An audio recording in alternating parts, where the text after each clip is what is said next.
that you will graduate? When you think about your current habits, which ones are getting in the way of your progress, of you showing up and being like that version of you that you see in your head? What when I say current habits, I'm pretty much saying like what are the things that you're doing on a daily basis that maybe your brain is saying, I just need to stop doing it, or I just need to get over it, or I just need to, what are the things that you need to stop doing is what I'm trying to get at. And how do you feel in the blank? If I did more of, I would make more progress. Y'all love to say, it's just me. I just need to get it together. But what does that mean exactly? What does it mean to get yourself together? So I'm trying to give you an opportunity to communicate what that looks like. Let your phone go, like just completely get rid of the phone.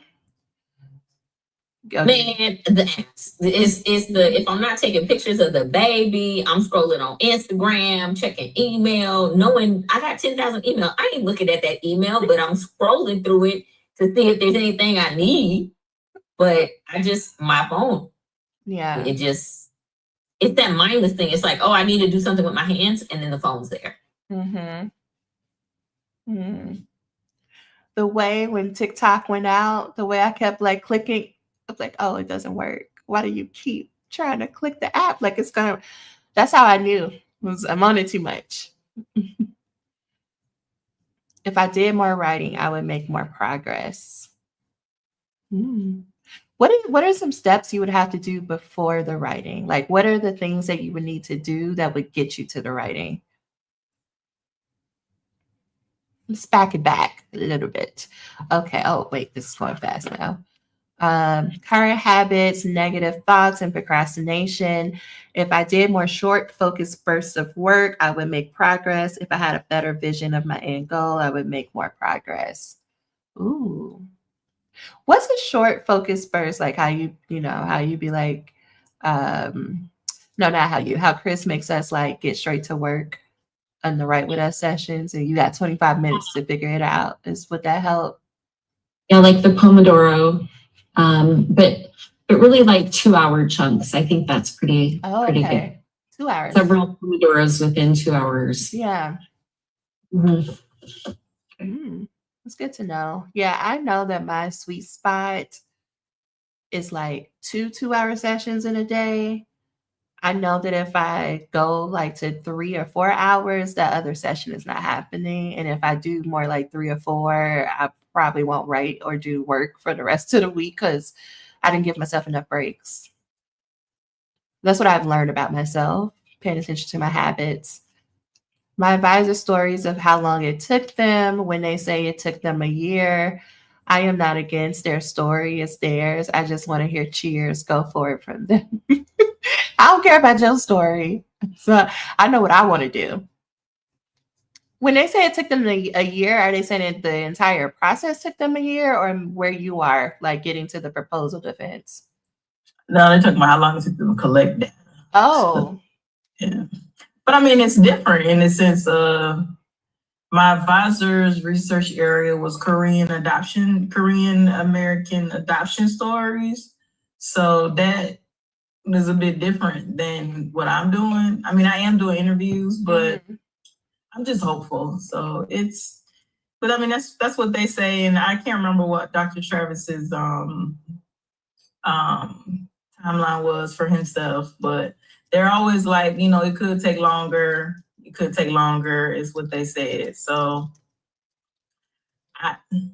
I'm just gonna put it on the paper that it's December 25 because that's like I've already had to move the idea of me presenting in February maybe because with the round of revisions they gave me this time I was so upset.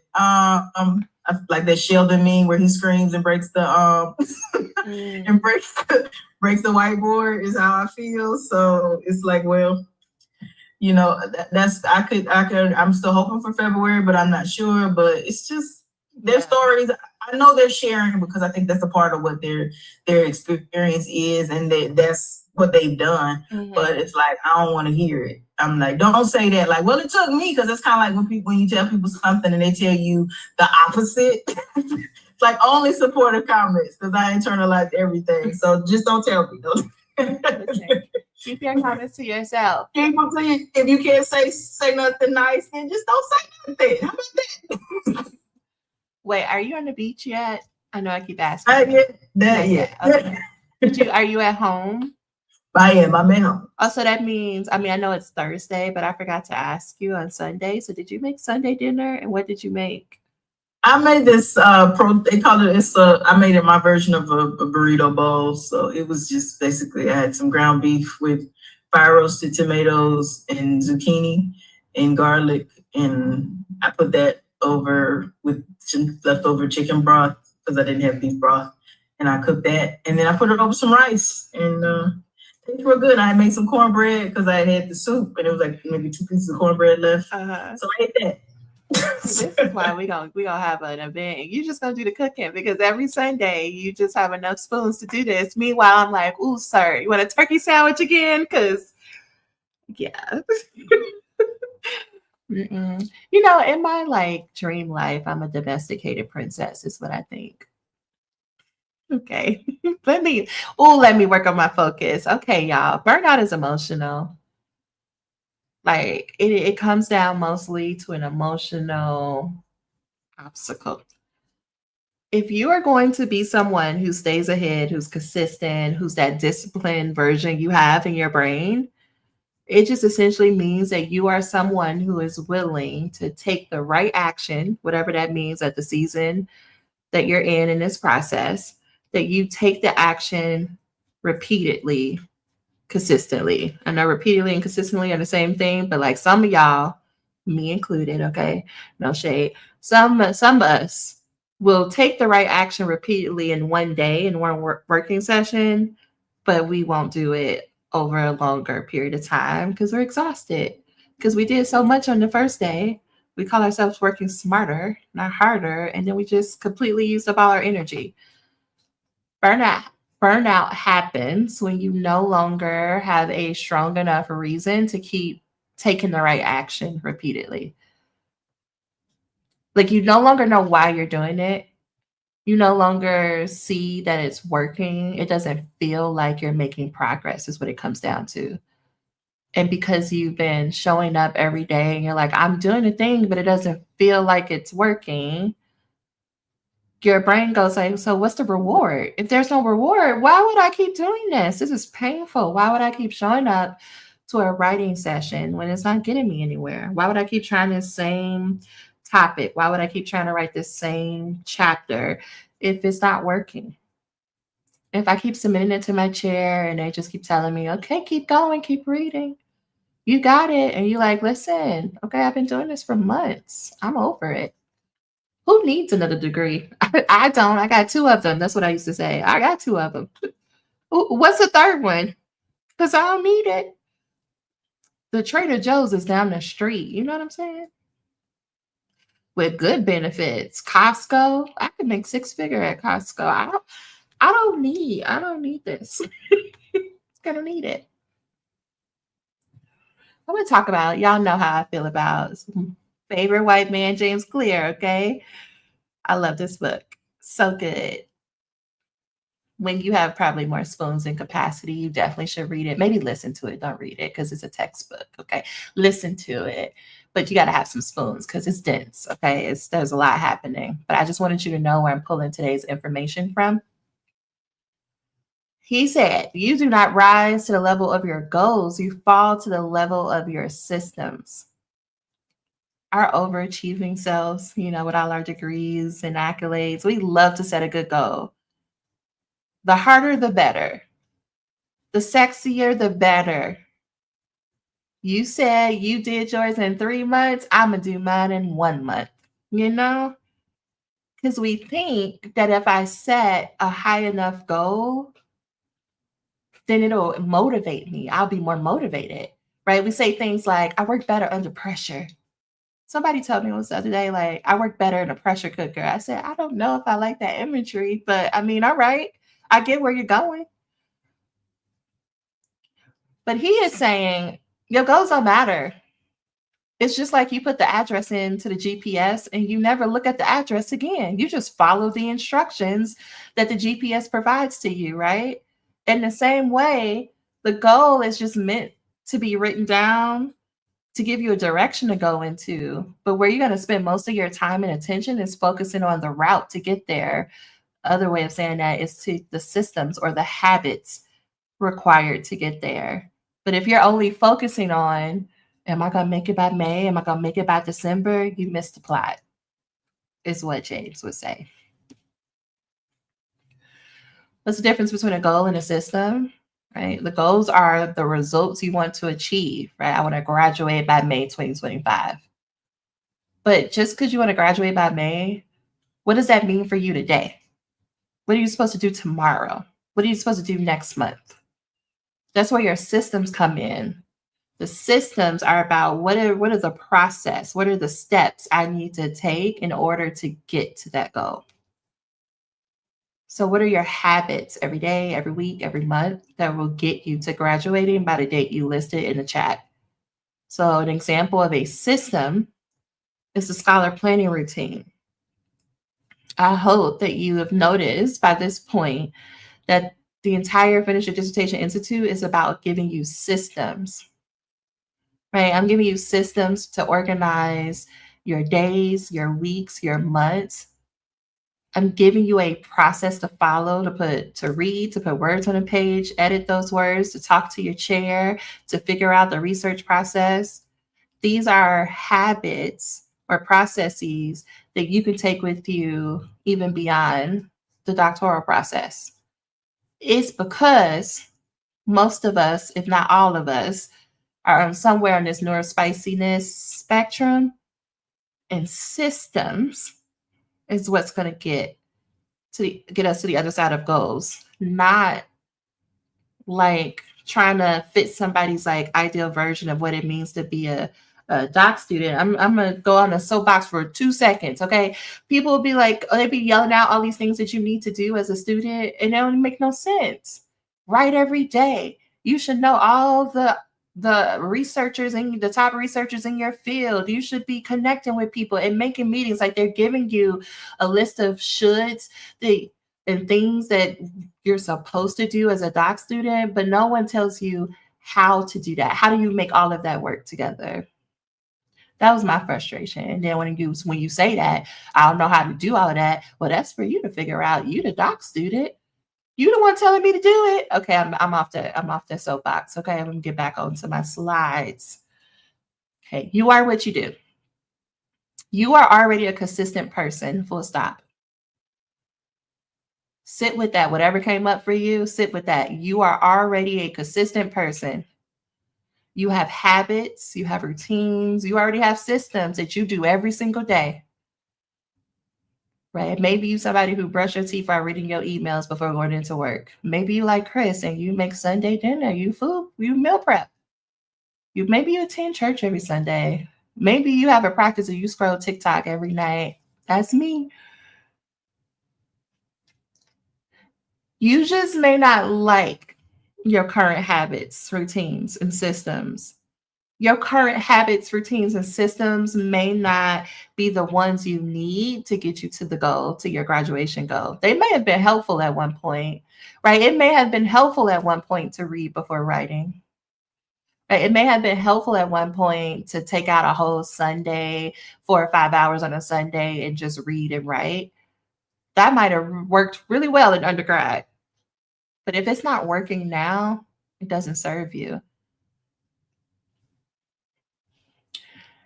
Every action is a vote for the type of person you wish to become. So I want you to think about everything that you do, every action, every decision. You're putting in like a vote or a deposit into building the person you're going to be 6 months from now, a year from now, 3 years from now, like the type of doctor you want to be. You get a lot of votes every day, but we're constantly voting. Okay, so James said, here's what it looks like when we're thinking about our habits. He says there is a cue that comes up. So you see some cookies. that then elicit a craving, like an emotional response, if you will, or a physical sensation. In this case, see the cookies, stomach starts to growl, mouth starts to salivate, start thinking about food and cookies because you smell them. So then your response, because you feel those things, your body goes, I'm going to go eat the cookie. So you eat the cookie and now you're satisfied. That's your reward. Okay, we're clear on the cycle. It's making sense. Okay, we're doing this every single day. What I'm going to go through of these next few slides is I'm going to break down some of the common things that you might be doing, some of your common habits, because I really want to hone in on we need to focus on your daily habits. We don't less on your graduation date and less on the overall goal, but more on your daily habits. And I really want you to pay attention to how small the thing that I'm focusing on is. Something that you might be like, oh, it's not that big of a deal. I want to show you how these little small decisions compound to some of the effects like burnout that you might be experiencing. So for each cycle that I go through, I have 5 of them total. I want you to type yes. Okay. I want to know if this is resonating because, sometimes y'all, I'd be like, maybe I'm just over here by myself making up stuff. Maybe this doesn't even connect with you. All right. So you're cute. You open up your laptop. You go home. You're like, oh, I got my snacks. I'm all right. You open up your laptop because you're like, I'm all right. You see a blank document and you're like, okay, I got my snacks. I got my music on. I got my diffuser going, candles, set the mood right. Now I don't even know what I'm supposed to write. I remember everything else I need to do, like the laundry. Okay, like I need to go respond back to my chair. Oh, my boss asked me for that one file and I forgot to give it to him before I left. Like I got everything else to do but to sit up here trying to figure out what to put on this blank document. You want to feel, though, in the same way that you know exactly what to do when you go into work, you want to feel that same way in this process. You want to know, like, when you sit down to write, even if it is a blank document, you want to feel like I'm someone who can sit down and put words on a page and it's not that big of like mind drama. I want you to notice, but the craving, right? The emotional response is I want to feel in control and know exactly what to do. I don't know what to do to put words on this blank document, but I do know that when I read, it helps me to figure out what to say. So I'm going to go open up another article, and instead of writing, I'm just going to start reading because I think I need more information. And that helps satisfy this craving of wanting to feel in control because it gives you some temporary relief because you're doing something, right? Look at me. I'm being productive. I read an article. Listen, I even got highlighters. But the issue is hours later, you don't have anything written on the page. You read the article, but you don't have any words on the page. And so then you actually end up feeling worse. So that's number 1. Number 2, it's 10 o'clock. Okay, you get off this call, let's say, and you like, I was writing while she was talking, but did I write enough? I didn't. I feel guilty. So because I didn't do what I said I was going to do, I need to catch up. I need to just suck it up and stay up all night and work and get this done because I've already procrastinated long enough. And since I'm already writing, I got momentum. I don't know if I'm going to have the same momentum or motivation tomorrow. So I might as well stay up to 2 o'clock and force myself to work, even though I'm already tired. And you might get some words on a page. And you might be able to say to yourself, well, at least I did something. But the next day, on Friday tomorrow, you're going to be tired at work, yelling at the people. If that one, I don't know, assistant comes into your office one more time asking you that same question, you're going to lose it, okay? You might get fired because you're tired. Number 3, maybe like Chris, you go scrolling on the Instagram, right? Because you like to do that at night. And then, the people start being like, today, I woke up at 5 a.m. and I wrote 20 pages. Look at me. And I went to go do this and I did this, right? They start talking about their progress, their day in the life. And you like, what? What am I doing? I'm clearly not doing enough. And so, because you're looking at them, you're like, clearly they're outworking me. That's why they're doing so much better. I want to prove that I'm capable, just like them, if not more, to getting things done. So you start talking shit to yourself in your head. You start being like, you need to stop being so lazy. You need to get up and do what you said you're going to do. You need to start writing. You can stop, scrolling on this phone and paying attention to everybody else.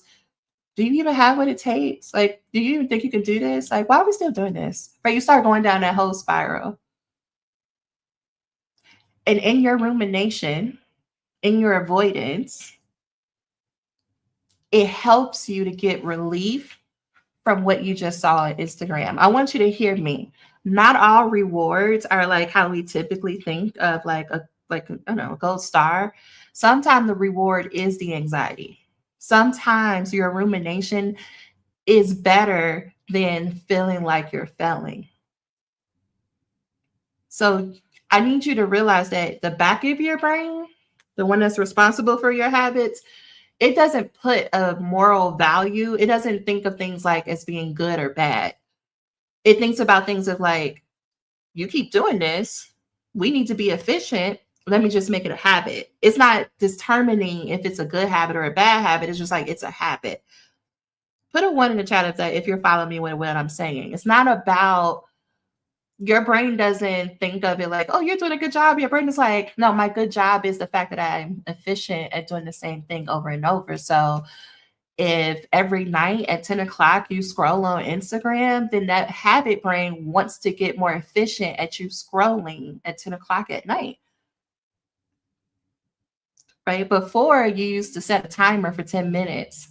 Now, a few months later, you're scrolling for 2 hours and you didn't even realize 2 hours went by. That is an example of your habit brain getting efficient at you scrolling, that you didn't even consciously know that that's what you were doing, because your brain doesn't care. It's like, I just want to be number one.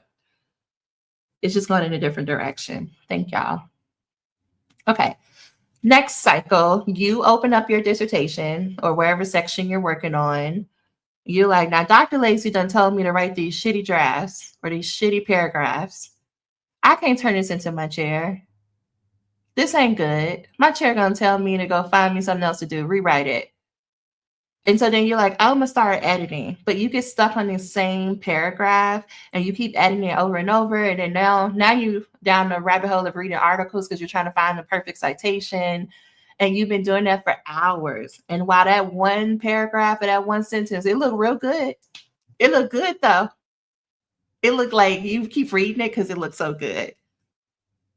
You only got one paragraph though. You still gotta work on this chapter. And that's why you're still working on a literature review 6 months later, friend. Okay, that was probably too personal. I'm sorry. Okay, I'm just trying to communicate. You look at your calendar or your phone or whatnot. You probably just close it on right on up, because there's no white space on there. You just got meetings and work. You got double books. Every child got to practice a dance recital. You gotta go do things at church. Like the sorority has you like doing stuff. They doing a little Valentine's, I don't know, fundraiser. Right, Lent is about to come up. You're trying to go to Mardi Gras. Like, it's just too much happening. And you're like, I don't have enough time. I don't have enough time to write. I either got to put myself on punishment and stay in the house and tell everybody to leave me alone. In fact, maybe I need to go book a cabin somewhere in somebody's mountains with no internet service and no phone service just so I can get something done. Because they won't leave me alone. I put the sign on the door that said, leave me alone, I'm working, and they still knock on the door. You hear little voices underneath the door, little fingers being like, I know you said you don't bother you, but you can't get no writing done like that. I don't know where I went. This is not my life, but again, y'all, my focus is not here.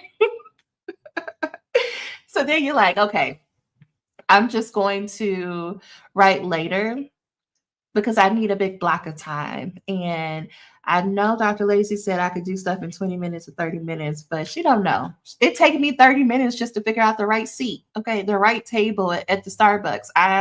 What does she mean I'm supposed to do something in 30 minutes? That's not going to work.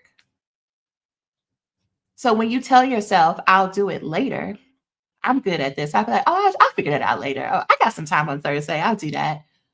And that's all I do. It feels good in the moment. It feels like, oh, look at me making decisions. No, that was avoidance. That was avoidance. Because at the end of the day, I didn't do what I said I was going to do, number one. But number two, I didn't even make a plan about when I was going to get that done. All right. How many did you say yes to? And what are your thoughts about this number? What are your thoughts about this number? All of them.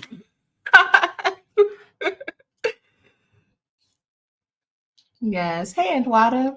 Antwada's on the YouTube, y'all. Okay.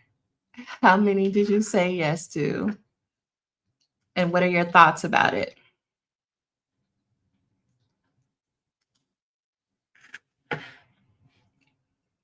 Y'all, I can only be this detailed because I'm talking about me too. Okay. I can only talk to you about what I've been through. I think I would probably all of them. Listen, that would have been me. I don't know, girl. I'm just here and being triggered. Not really a social media user. Ashley, teach us your ways, okay? Because when I tell you I'm going to be sad again come March, if this TikTok ban for real goes through or we can't update it, I'm going to be real sad. It's only because when I got my first master's and it was in information systems, but my concentration was security. And then I found out how much, and this is like at the beginning of time when Facebook was a thing, and I found out how much information we gave away. It just kind of scared me away from it. So that's real. Now I'm over here accepting terms and agreements in Mandarin. Can't even read it. It's not even in English. I know you had me laughing on that. Just here. Okay, thank y'all. You know what I will say? Seeing all this, I'm sorry, I jumped in. You were ready to move on. I will say the one good takeaway, like I was all about to shame myself, like, damn, this is a read. But to hear that, hey, you do have consistency. You just need to redirect your consistency. I'm like, that. Because I've always felt shame about, like, you are so inconsistent, you lack motivation and all these things. But then I'm like, no, you do some things consistently, girl. We just gotta, switch what the mechanism is or what the item is. That felt good. Yes, we're all consistent. It's how our brain works. We wouldn't be able to function as humans if we were not consistent. Yeah, and I like to say that and provide that reframe to your point, Camille, because it like reminds you, like there's something wrong with you. Y'all, if we're not broken, we just need to redirect energy. Anyone else? Thoughts, musings, questions? Listen, that's what I be talking about, Melissa, okay? Everybody in here, a high achiever, first masters, third. Some people on their third masters, okay? Wow, I didn't realize PhD. I'm sorry. Oh, that is why they keep writing articles, all the degrees. I just keep thinking about the Hillman-Talk University. We just like to be in school. Okay, let me focus. Atomic habits. Atomic just means extremely small, micro, tiny. A habit is a routine or a practice that we do regularly, like it's automated. I don't even have to think about it. I just do it.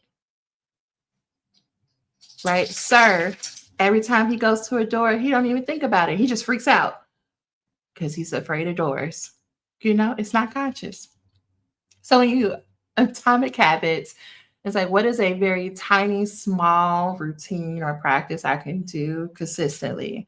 Let me just take out these very smart words and just say what I just said. Nothing is wrong with you. You just need to learn new habits. And that was not supposed to be the slide that was there, but we're here. Be a bare minimum scholar. The smaller the step, the easier it is to do it every day. Let me just stay here for a minute. Let me say that again. The smaller the step, the easier it is to do every day. This is why I'm saying, where's your shitty paragraph? Couldn't you just do something for 2 minutes or 20 minutes? Can you just put any words on a page? I know y'all be like, girl, it's going to take forever if I do it your way, but I'm saying to do it this way because the smaller the step, the easier it is. The easier it is, the more you do it. I am trying to teach you a system to keep you consistent in the direction you actually want to go into. When you try to be like, no, girl, I'm going to be an overachiever at the bare minimum, that is where you crash and burn. Okay. So bare minimum, habits. Good old James said there's a 4-part cycle to habits, right? We just went over it with some of the common things we're doing. So there's a cue, there's a craving, there's a response, there's a reward. But if you want to change your habit, he says, and you want to focus on these 4 things as well. Can I make it obvious? Can I make it attractive? Can I make it easy? Can I make it satisfying? Can I make it obvious?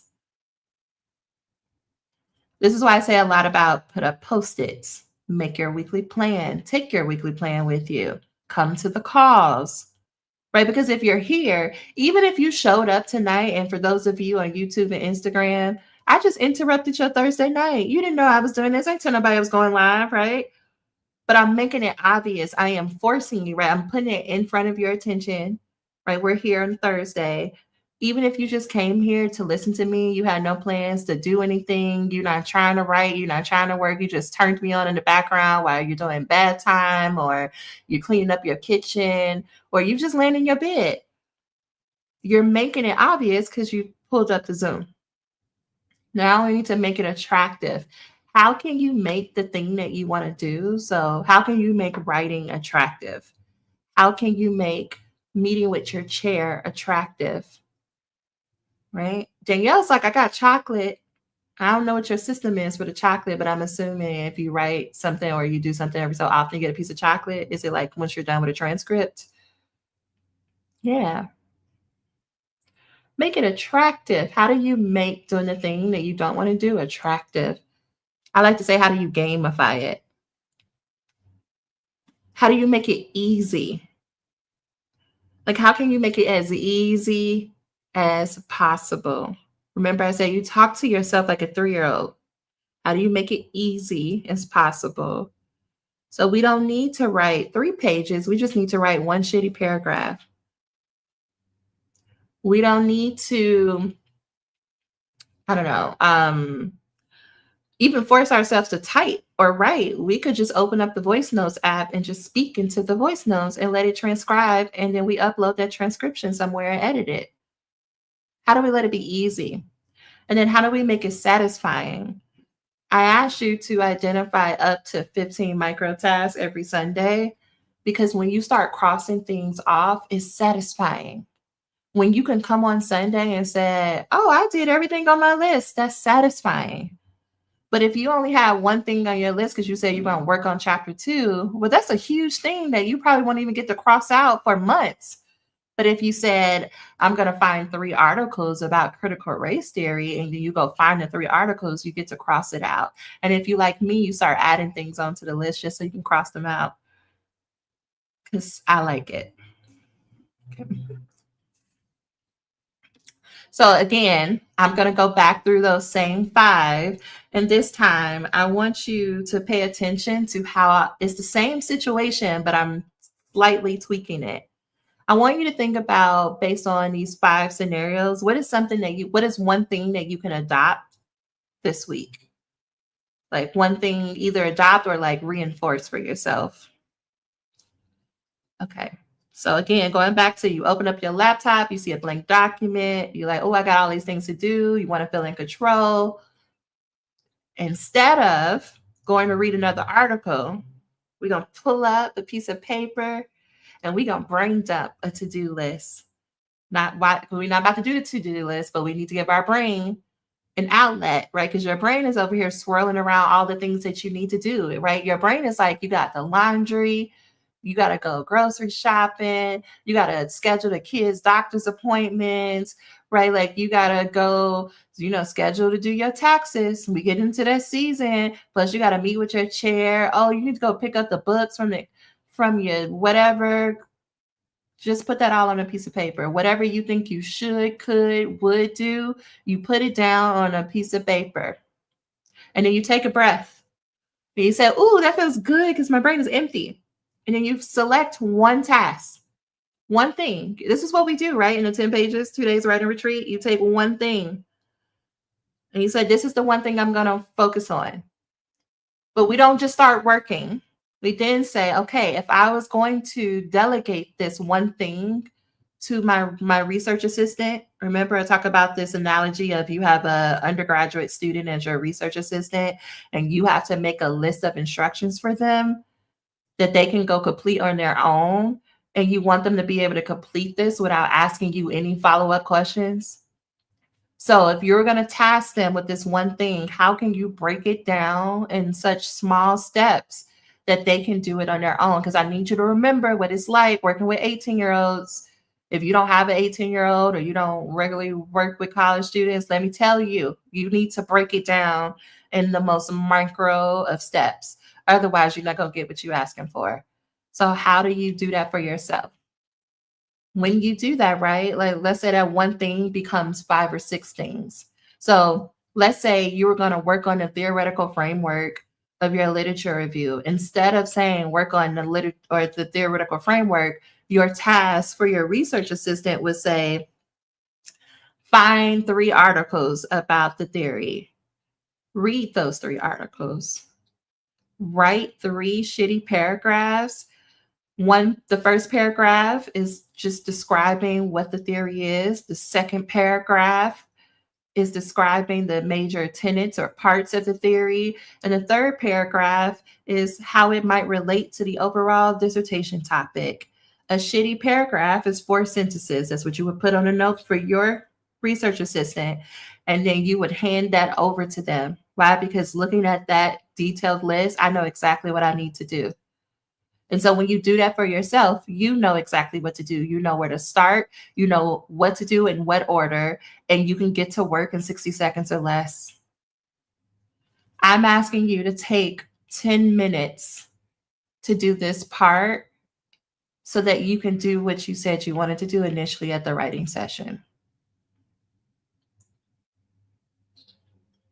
10 p.m., you haven't written enough and you start feeling guilty, right? And you want to catch up and feel accomplished. But instead of staying up until 2 a.m., because we're not doing that, you decide to prioritize your well-being and rest. And so you're going to go to sleep because you know that if you sleep tonight, you're going to have more energy tomorrow and over the weekend where you can do more. This means you're going to decide to trust yourself that if you take care of yourself tonight, you will have the energy necessary to show back up tomorrow whenever your next writing session is. But to help you, you're going to write down 3 things that you want to prioritize. So let's say tomorrow is your next working session because you feel guilty. You're going to write down 3 things I want to prioritize. I'm going to put it in my calendar, right? Because I'm going to look at my day tomorrow. I'm going to see, okay, I have work, I have this meeting, right? I know I got to run this errand over here. Oh, look, I got a little block between 6 p.m. and 8 p.m. Okay, so I'm going to just put these 3 things from 6 to 7. At 7 o'clock, I'll see where I'm at. I'll, figure out my progress and decide what I'll do until 8 o'clock. But at 8 o'clock, it's a cutoff. And then whatever I don't get done, I'll wait until the next day. But I'm going to schedule it on the calendar. I'm not going to go down a rabbit hole of like, okay, let me go get the stuff and let me start working on it. No, I'm going to put it on the calendar. I'm going to close the calendar. I'm going to go to the kitchen. I'm going to make a cup of tea. And I'm going to go to my bed. I'm going to get in my bed. I'm going to get all comfortable with my tea. And I'm going to open up my phone and I'm going to scroll happily. No guilt required. Why? Because not only did you show up today and work, You made a plan for tomorrow. So your brain can trust that you know exactly what to do. You can trust yourself to show up and follow the plan. Why? Because you already thought through, okay, what would be the best time to get this done? When will I have enough spoons or the capacity to do it? And so you don't have any more thinking left. You go to sleep knowing that you have a plan. You're going to rest. You're going to have more energy tomorrow to complete those things. And that's how you keep going, because we don't need to stay up all night. We don't need to punish ourselves to become a doctor. Okay, you get on Instagram and you see the people posting, right? And you like, what they doing? What they know that I don't know? You say, I'm not falling for that. I'm not doing that. I'm going to remember who I am. I remember the progress I'm making. So you're going to go to your last evaluation because you showed up to Sunday's call and you did the evaluation. And you're going to look at, what did I do? Where were my wins from last week? And you're going to go to Circle and you're going to be like, hey, y'all, because I've been seeing y'all. I think, Camille, I think I just saw you post. You're going to go to Circle and be like, look what I did. Look at me winning. Right? Danielle always reminding us, can I just? You're going to celebrate. Why are you going to go to Circle? Because you're going to remind yourself who you are and that you're making progress, but you're going to also allow other people to celebrate you. You're going to allow other people to help you remember who you are, because sometimes we get caught up in our own heads. And like me, I'd be like, I don't do nothing. I don't even do anything. I don't even make no progress. And it takes somebody at a team meeting being like, what are you talking about? What are you talking about? You did all these things. Look at this assignment board. I'm like, oh, I guess. Because I don't always remember either. You don't always remember. And it's okay for other people to remind us. And our job is to practice believing them. So we don't think people just lying to us. Because they're not. All right. You open your document and you see a shitty, unfinished draft writing, because I told you to write the shitty paragraphs. And you like, I don't feel confident in my writing. What do we do in the 10 pages? You're going to go to your homie chat or pick, any other platform. DeepSeek, has anybody been able to get on that? Anyway, I'm not going to derail this conversation. You're going to say, hey, chat, can you structure my shitty paragraphs into academic paragraphs based on the scholar writing routine? And you upload that, that slide that I give you about what it means to structure a paragraph. Chat is going to be like, here you go. It's going to give you an output. You're going to read over that. You're going to add in cite in parentheses where you think a citation is needed at the end of those sentences. And you're going to try to read over it and edit it to 70% complete. And you're going to submit it to your chair. Why? Because you went from a shitty, unfinished draft to something that's 70% complete. You made significant progress. And you trust your chair to help you with the remaining 30%. Why? Because they got a job to do. You're going to let them do their job. You don't need to do their job for them, right? You got it to 70%. You're going to let them help you with the other 30%. Sure. Do you need some citations? Yeah. But while they're over there reviewing it and giving you feedback, you can go find the citations. That's the true definition of working smarter, not harder. Good job. Congratulations, Melissa. I hope you have a great night. Me and chat are cooking right now. Yes. I was on it earlier. I was like, listen, friend, we could do this. I was getting real distracted though. Okay. You look at your calendar. There's a lot going on. You want to feel like you have enough time without sacrificing everything else.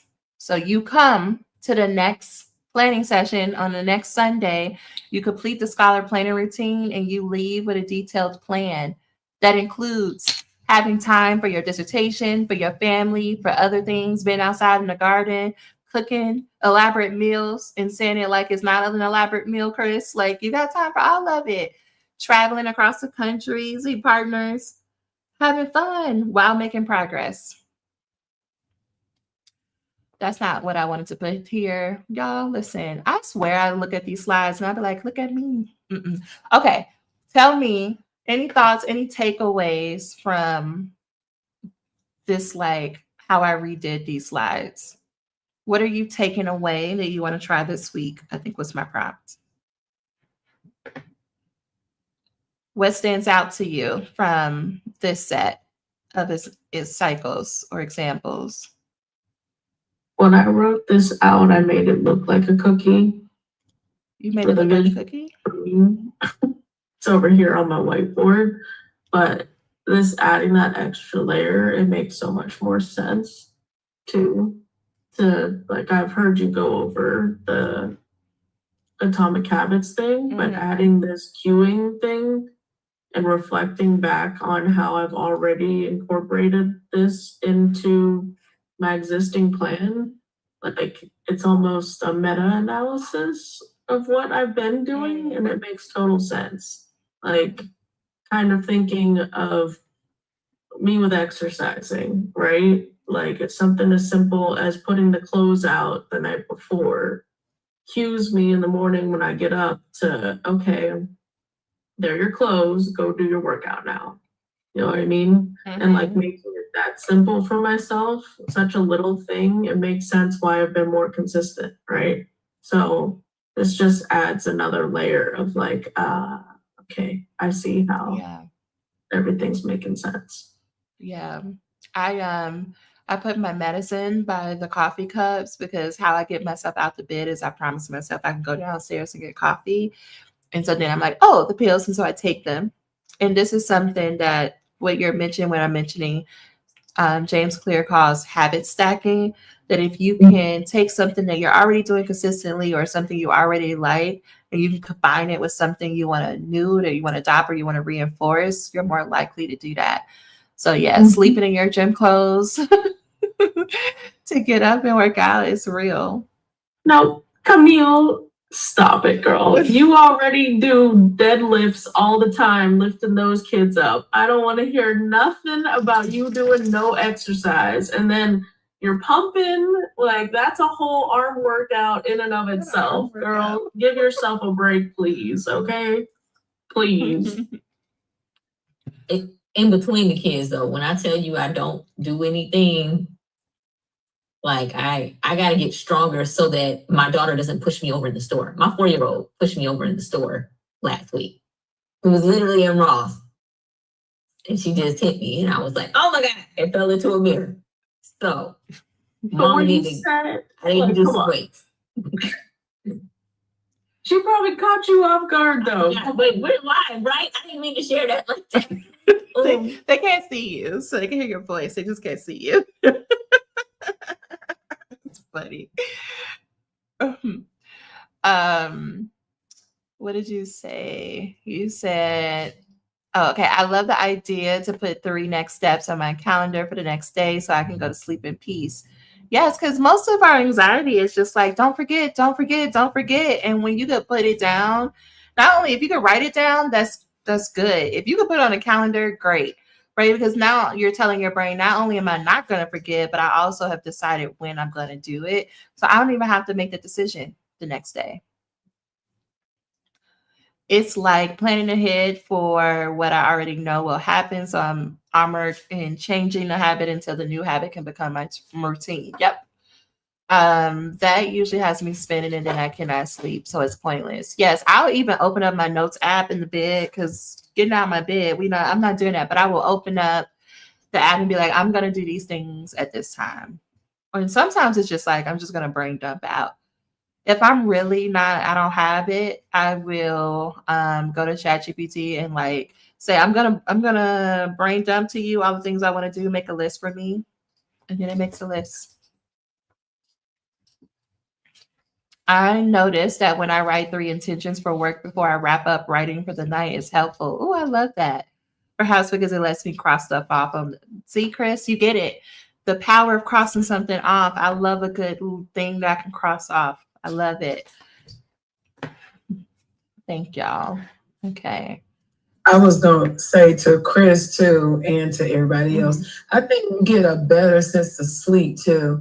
See, when we have things that's unfinished and we didn't get to do like your brain dump, then I feel like we are, your mind starts to still spin even while you're trying to get sleep, and you can't get the sleep because your mind's still spinning. But one time I did like a brain dump and it helped me get a peaceful sleep that night. It's my hope, which is why it's Scholar Basic, y'all. that you would do it every night, every morning, in the middle of the day, it's almost like, I was thinking ahead. Okay. So it's almost okay. Let me go to my slides. All right. Bare minimum habits. When you start a new habit, it should be the smallest, easiest action that you can do. I think it was Heather I was talking to. She was saying that she wants to start getting up. I think it's like 4 or 5 to work out. And I told her, just get up and go to the living room. Like, just get into the habit of waking up and going into the living room. Do that for the first week. Because that's easier than telling your brain, we're going to get out our nice warm bed at 4 o'clock in the morning, put on clothes, go outside and go work out. What, in winter? No. Right. Over the winter break, I was like, I clearly need to wake up at 5:30. I got things I want to do. I'm running out of time. And so for the first week of winter break, I just got up. I just let the alarm go off. And my only job was to get up and stay up until 7 o'clock. At 7 o'clock, I could go back to sleep. And so what I did that first week is I would get up at 5:30 and scroll TikTok until 7. And eventually my brain was like, this is dumb. Let's just get up and do something. We're going to be up. We might as well go do something. And then I was able to then naturally progress into getting up, doing my morning routine and working. But I still have the rule for myself that if at 7 o'clock, girl, you tired, you can go back to sleep. Because you woke up at 5:30. It's okay. We just need to let it be easy. The smaller the habit, remember, the easier it is to do every day. So this whole standardize before you optimize means get used to doing the small part. Get used to letting it be easy. And then you try to figure out how to make it work more for you. Like I was just saying, right? Like I got up and I was scrolling. Once I got good, like comfortable at like waking up, then I was like, can I do more in this time? I say like, I tell you 10 hours a week, right? But most of you are starting at what, 4 hours, 5 hours? That's the point. It's like get in the habit of really working those 4 or 5 hours, seeing the progress you make. And then as you get closer to a deadline or turning in your entire proposal or dissertation, then that 4 hours might be more like 10 hours or 15 hours, but it would be a more productive 15 hours than if you started out at 15 hours. You cannot improve something, and I'm coming to you, Danielle. You cannot improve a habit that doesn't exist. Meaning, if you can't even write a shitty paragraph, why are you trying to do a 100-day writing challenge?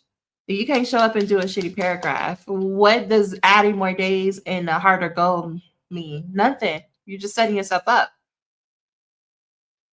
Once it becomes routine, then you can work ahead. Right. And so I struggle with all or nothing perfectionism.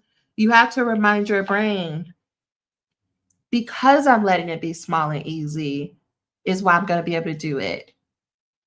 Perfect. Because it's easy. You just got to show up and do the thing. And listen, the work, I would much rather y'all like put the work in of being like, let it be small, or dealing with your brain. It's like, this is not enough. It's not enough. I'd rather you deal with that than to set yourself up with this like very intense plan that you end up like crashing out or just falling behind in the first 30 minutes, the first day of trying to do it. Okay, Danielle, what you got for us? Just supplementing this, not to keep bringing up my exercising, but I'll admit to y'all, like when I started working out, right? Like my first workout was 10 minutes long. And when this plan said 10 minutes, I was like, you gotta be kidding me, right? I played hockey in Germany, okay? 10 minutes, I was like, what is this workout? Like, are you kidding me right now? This isn't exercise. I'm an athlete. This is an insult to me. But I haven't done poop in 10 years, okay? Poop, 10 years. So my athlete brain was like, okay, great, your brain's there, but your body isn't there, sister. So You make too many decisions on the daily about doing everything else. Can you just not doctor this? And by doctor this, I mean like try to shortcut the shortcut, right? Because everything else in my life, I'm like, oh, I can do this more efficiently. I can do this perfect, whatever. No, stop it, Danielle. I said, just do what this plan says, okay? Now, in 3 weeks, I'm running a half marathon. Running it. My first exercise was 10 minutes long back in August. So I just did what the paper said, and that's making it easy. Yes, it was 10 minutes, but that first exercise allowed me to then move on to 12 minutes, then 15, then 25, then 30, then so on and so forth. And now my split time's 30 seconds of running, 30 seconds of walking, when it was 10 and 50. So it's the truth. Standardize before you optimize. That's a word. Because now what I started then in August is now my routine today. But now I'm running further. Like in an hour for my maintenance workout, I'm running 3 miles. Maintenance, 3 miles. Maintenance, okay? 3 miles. I was running for 10 minutes in August. And people out here, y'all, it's 7 degrees, feels like negative whatever. I'm out here with my long johns and everything else. Same thing with my dissertation. Now, but if you would have talked to me a year ago when I was hearing this message for the first time, it's a different feeling. It's a different feeling now that I can say, I'm going to transcribe these interviews and be done. Last January, I was crying because I was freaking out because they asked me to do 14 in 3 weeks. Now I'm just like, okay, whatever, it's going to get done and I'm going to graduate. Now you're doing 30 in 4 weeks. Right. I did 34 this month. Now you adding stuff. Dang it, it was supposed to be 30. I needed these people in my study, okay? Fight me later. And they can fight me. I don't care. Miss Katie girl was like, you need to stop at 30. I'm like, I need these hockey people in my sample. Anyway. They're there now, okay? Sunday we're done. You're done? Done. Okay. But February 24th, all these bozos gonna be, I'm gonna finish that half marathon and all of this data is gonna be done. Celebrating. Thank you. And March, that finding session and discussion, it's a wrap. April, I am defending this, and May 16th, they are hooding me and calling me doctor. Period. And on February 10th, I have an on-campus interview. Congratulations. Keep I'm just listening. saying. No, just keep listening your wins, because it right, like, and for those of you who were here last year, you know, we were working through things. And how she did it, right? Like, is y'all hear me say be a bare minimum scholar, and I know y'all be like, I don't do bare minimum. I'm asking you to try it on though. Okay, I'm asking you to consider that you are at the point in your career that you're at the top. You're the expert. So your bare minimum is not the same like it was when you were, I don't know, in high school. Your capacity to do, your capacity to produce, your brilliance, your experience, it works for you now. Now we just focus on like micro movements and changes because it's going to have a huge impact. Your 10% is everyone else's 90%. When you're practicing this model, like when you're practicing being a bare minimum scholar, you believe that. You believe that your 10% is everybody else's 90%. So you don't need to go hard in the paint every night. I just need to show up, do a little thing. It's gonna blow them out the water no matter what. Every time you speak, every time you show up, every time you are in a space, people are listening. People are blown away by what you think is just so casual, what you think is like, oh, I didn't even do nothing. I don't even know as much as so-and-so. But meanwhile, everybody is hanging on every word. Train yourself to see it. Trust it. Believe it. People not coming up to you making up stuff. They're not just like seriously, think about this, because I'm talking to me and you, so I feel it. People are not just coming up to you and being like, oh, I really resonated with what you said in the meeting. Thank you for saying that. You know how people come up to you after the meeting because they couldn't say that shit in the middle of the meeting, but they got to be like, oh, Camille, I just, you said it. You said what needed to be said. Thank you so much. Okay, but in that though, I'm being ridiculous, but in that, it's truth, y'all. Like, whether it's about the hard conversations or not, people love listening to you. They love learning from you. They love when you share. And just because, now I'm on a soapbox for real, just because your chair or your committee or other faculty are not singing your praises or giving you the validation doesn't mean what you're saying or doing is wrong. Which is why I asked you all to consider that maybe, could it be that they're intimidated by you? Could it be that they're jealous of you? Because they are humans. And they're looking at you, this doc student, who don't even know how good they are. They're looking at you being like, how are you this good? And you didn't even graduate yet. How are you going to be when you're faculty or you're, I don't know, a speaker or like you're the director or you're whatever, fill in the blank? What is it going to mean then? You're going to really be competition. So how do I like tear you down now so you don't even try? And maybe they're not actively tearing you down. Maybe they're just not saying anything. But I don't want you to think that that means you're doing something wrong. It could, most of the time, honestly, when people are not talking, like they're not reacting, is that you said something so profound, something that they have to really sit with and process, that they're like, wow, I never even thought about it like that. I never even thought to go into digital communities and think about it from a safety perspective. Never thought about it. Never even thought that, even to consider that. Never thought about, Black women leaving a Fortune 500 company to go start their own company, like that they would do that, even though they're qualified and they're making promotions and progress, they would still leave. Never thought to even consider that. You're breaking people's brains with your research. And because you're so deep in it and you're studying it, you don't realize it. Okay, Chris, what you got for us? I don't know. I mean, I hear what you're saying, and I'm not disagreeing with it. I guess what it's okay if you were disagreeing. No, I mean, some of it is learning how people see you, and then what their response means, or that they don't necessarily always have a response.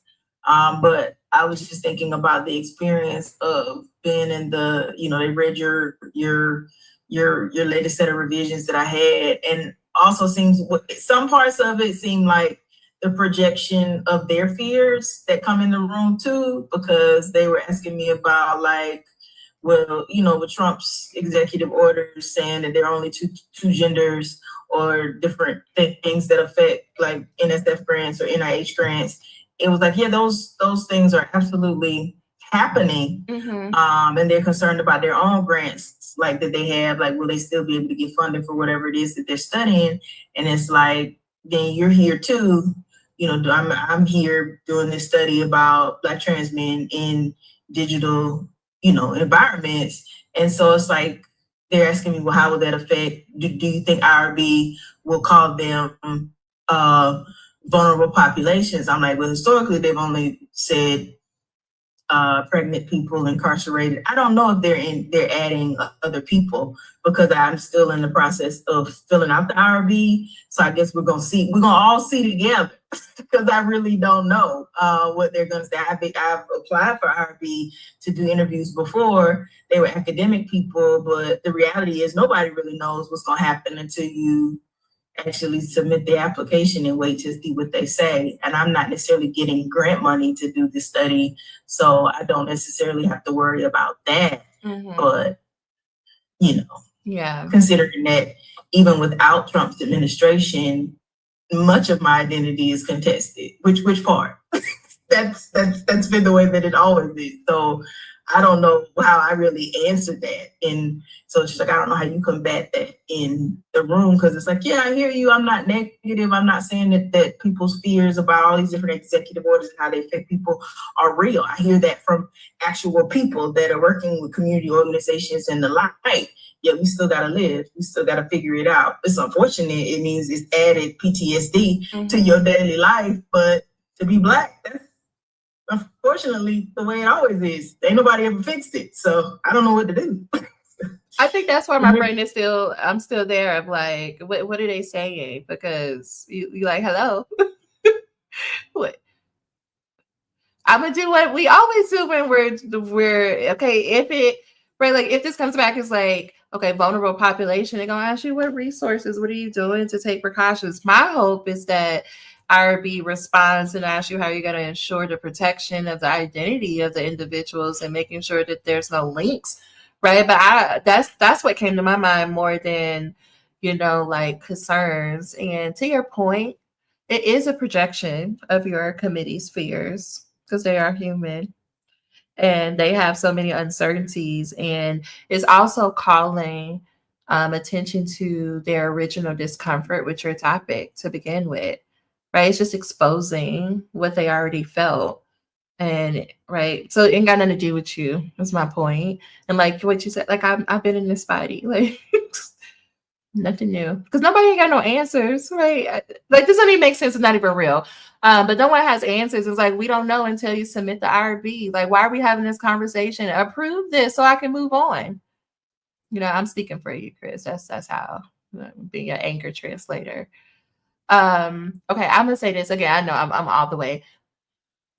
TikTok again. There's a trend right now, okay, of Black trans men just they're filming themselves and they're like, imagine me going into the women's bathroom, okay, and they look so good. All right, I need to get off the TikTok. Okay, I'm too single for this, number one, but number two, it's hilarious. It's a hilarious trend.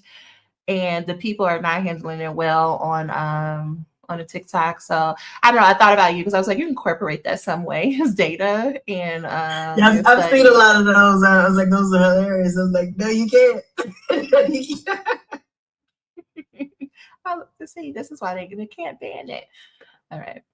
Thank you for that, though. Okay. Celebrate yourself. What are we taking from tonight's discussion? What are you taking away? Heather, you're hilarious. I was wondering, I just thought maybe you were driving or something as to why you were on Instagram Live. But I was like, listen, however you get to the call is how you get to the call. No judgment. Okay, what are we taking away from tonight's conversation? I don't feel like typing, so I'm just going to come off of you. Okay. Those cues and the habit stacking tip and like just making it small. I have a problem with making things small. Like my therapist even said, she was like, you always make things like it could be the clearest path, but you're going to find the hardest way to do it.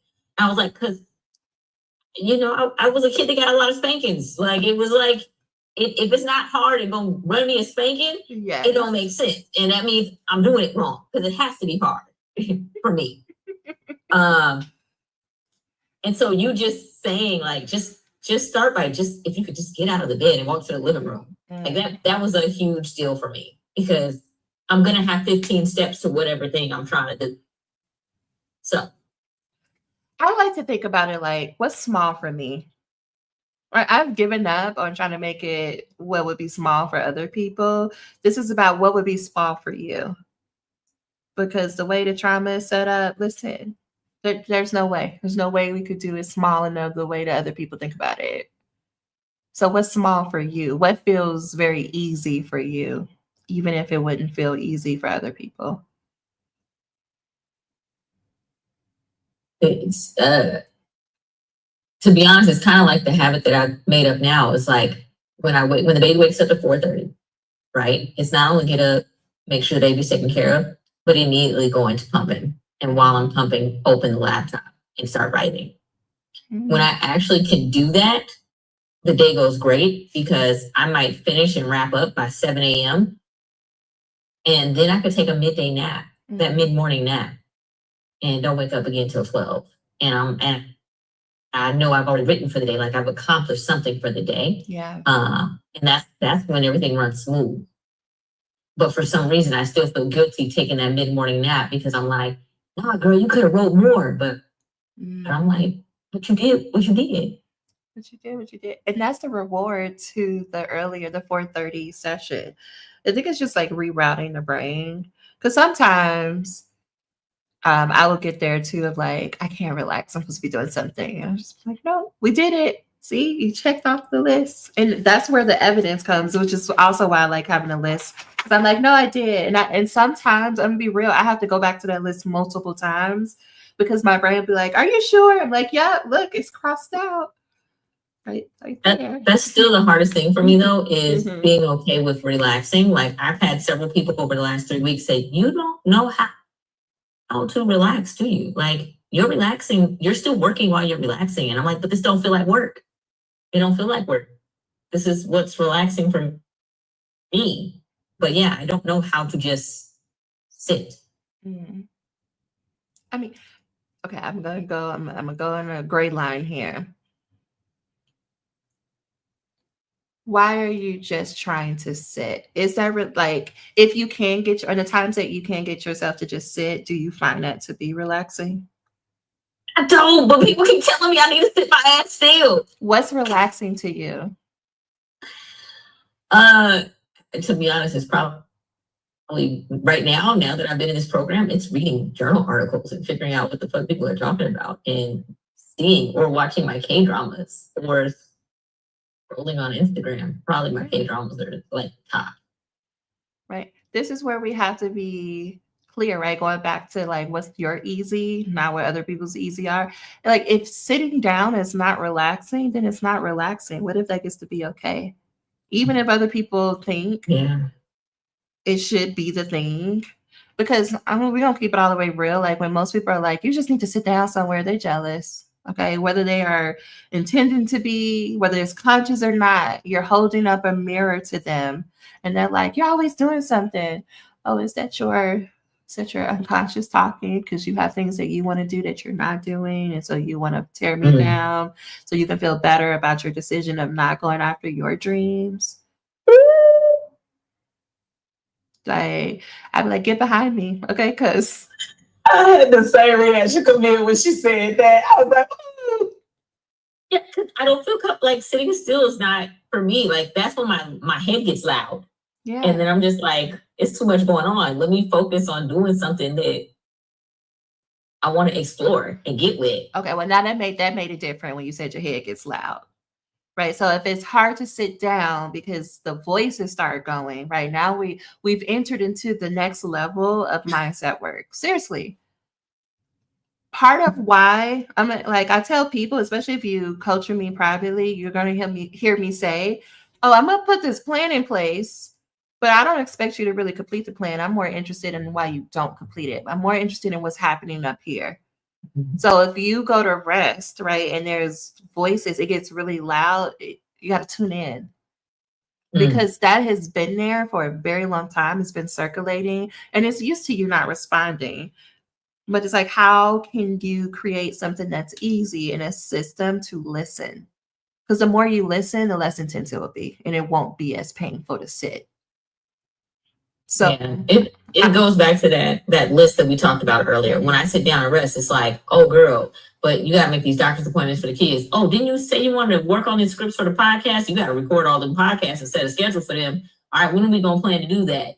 Like it, and then it just goes blah, blah, blah, blah, blah, blah, blah. And this is when I go blah blah blah blah blah blah blah. It's in my phone. Yeah. It needs somewhere to go. Oh, yeah, I'm taking that away. Yeah, it just needs somewhere to go because it's just circulating, right? Your brain is meant to be a processor. It means it's going to take in information and figure out where it needs to go. But if you keep trying to hold in the doctors and you got to do this, and what about the scripts? Right? You need to put it on paper. You need to voice record it. You need to give it a place to go. Where's your parking lot document? And honestly, you may have to do that several times a day until you get more used to sitting and realizing like it's nothing wrong. I'm safe. I can sit here.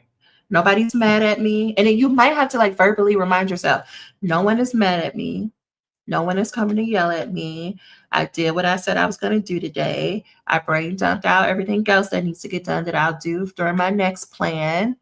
This is just uncomfortable right now, but I could do this. I could sit here at least for 2 more minutes and be uncomfortable. What's coming up? Nobody's mad at me. Mm. Nobody's mad at me. Nobody's coming to yell at you.